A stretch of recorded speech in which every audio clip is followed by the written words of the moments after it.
Imagine a single decision that could ripple through the corridors of power, shake the foundations of justice, and rewrite the narrative of freedom. This is one of those stories. A story of ambition, crime, punishment, and an unexpected act of redemption. But how did a man convicted of masterminding a global black market empire find his way out of a life sentence? Stick around until the end, because the answer might surprise you and leave you questioning everything you thought you knew about justice and power. It's January 21st, 2025, a day already steeped in political tension. Amid the noise, former President Donald Trump drops a bombshell on his social media platform, Truth Social. The announcement? A full and unconditional pardon for Ross Ulbricht, the founder of the notorious Silk Road marketplace. I will commute the sentence of Ross Ulbricht. He's already served 11 years. We're going to get him home.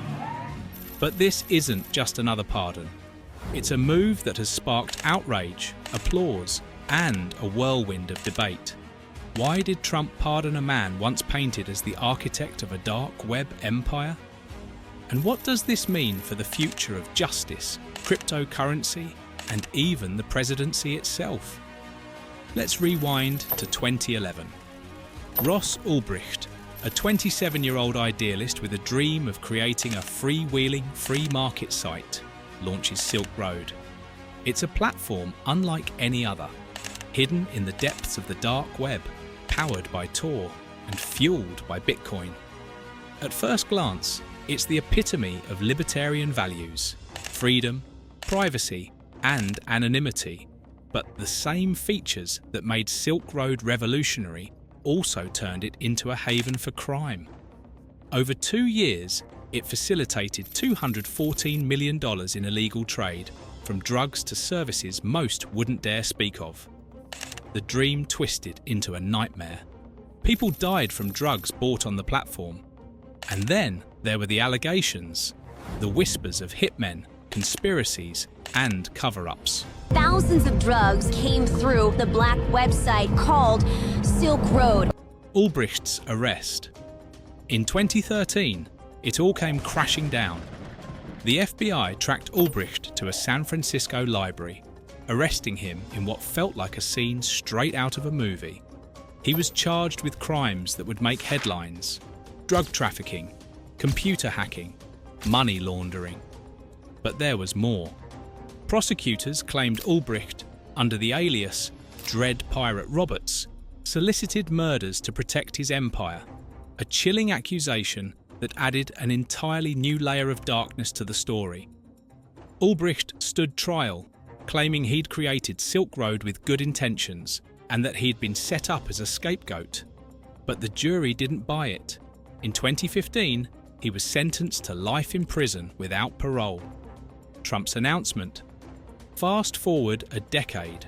Trump, no stranger to controversy, fulfills a campaign promise. That was then candidate Donald Trump making a campaign promise at the Libertarian Party National Convention to pardon Silk Road founder Ross Ulbricht, calling the conviction an example of government overreach. On his Truth Social post, he doesn't mince words. The scum that worked to convict him were some of the same lunatics who were involved in the modern-day weaponization of government against me. But this isn't just about Ross Ulbricht. It's about power, influence, and the delicate dance between justice and politics. Trump even called Ulbricht's mother personally to break the news. Imagine the relief, the tears, the disbelief as she learned her son was finally coming home. Ulbricht's clemency attorney, Brandon Sample, described the pardon as a chance for Ross to begin anew, rebuild his life, and contribute positively to society. Yet, the story is far from over. Critics argue this pardon sets a dangerous precedent. What does it mean for justice when a man sentenced to life for such severe crimes walks free? Supporters, however, see this as a victory for personal freedom and the libertarian values that Ulbricht once championed. Conclusion. Here's where the mystery deepens. Was Ross Ulbricht a misguided visionary, or was he truly a criminal mastermind? And what does Trump's pardon reveal about the intersection of justice, politics, and personal freedom? One thing is certain.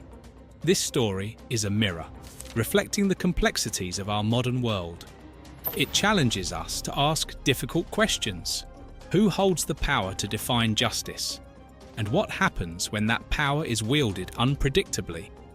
If this story moved you, made you think, or left you with more questions than answers, you're not alone. Let's continue the conversation. Like, share, and subscribe for more in-depth stories that dive into the heart of today's most compelling issues. And remember, sometimes the truth isn't just stranger than fiction, it's more powerful.